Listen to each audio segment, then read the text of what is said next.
sufuria kwa kichwa na unajua yeye sio mwenda wazimu. Why are you laughing at them? Why are you laughing at each other? Because they are hungry. But more importantly, Robert, I now ask you as your party, Parliament has reconvened. Na watu wakadhiana wanaelewa ile kazi General Jackson Mureke, your grandfather, did as Chief of the Defense Forces. Na vile hii community, kwa mfano community hii, in their DNA, they are actually fighters. How? They fighters. And they know how to defend the country. Ikumbuko kwamba serikali ya Moi ilikuwa imepinduliwa, Mulike akarudisha, Moi songa mbele. Vile ulisaidia Kibaki. And you know, Moses, you are there in Nyeri, mama moja hajui historia, I think she's come to him in Repa Moranga, akasema, wewe Kalonzo ungeshukuru Kibaki alikupatia vice president. Huyu anajua how we became vice president, the 10th vice president. I cannot be the only one. Nchi mnachoma, alafu utafuta Kalonzo wasaidie. Mimi sitakubali muichome. Find out and proper audit the recently concluded exercise, the recruitment of young men and women to join the defense forces.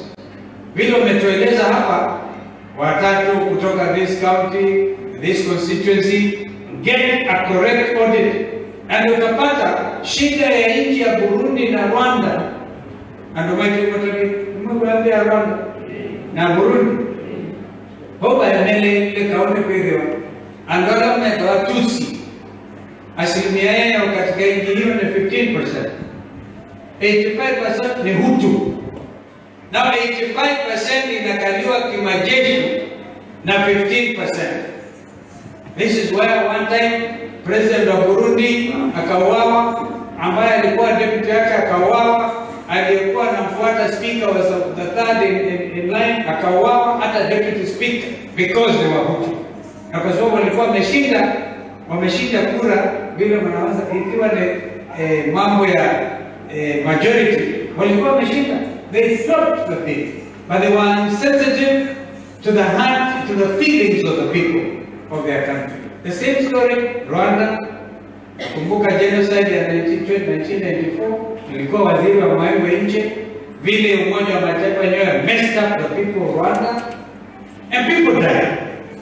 We are here talking about lives of Kenyans, my friends.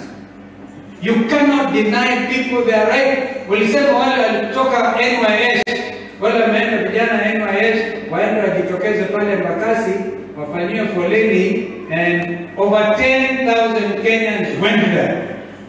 Sijui kama mliona hiyo. Mliona? And they were looking for only 300.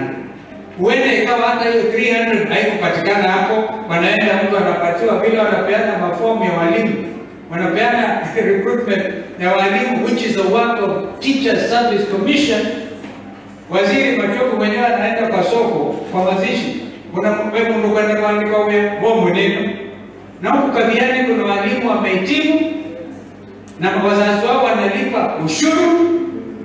Because clearly, this is why you hear the call for sometimes kama ni hiyo, kwamba nchi ni serikali, nchi ni ya washikadau, shareholders. Even if you accept they are shareholders, but we also been paying taxes. Kubali sisi basi tulipe kodi yetu kwa Wabinya, at least unaona iko hapo. Sina mnayo?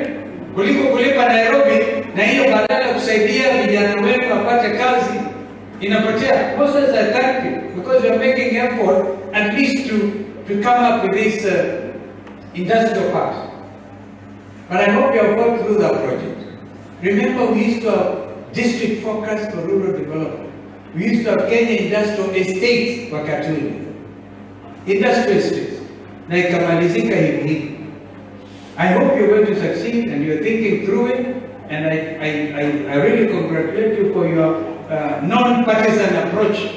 At least hapo, walipa ushuru wa Machako na pengineko, if you're going to do it, subject of course only to result of work is your little by the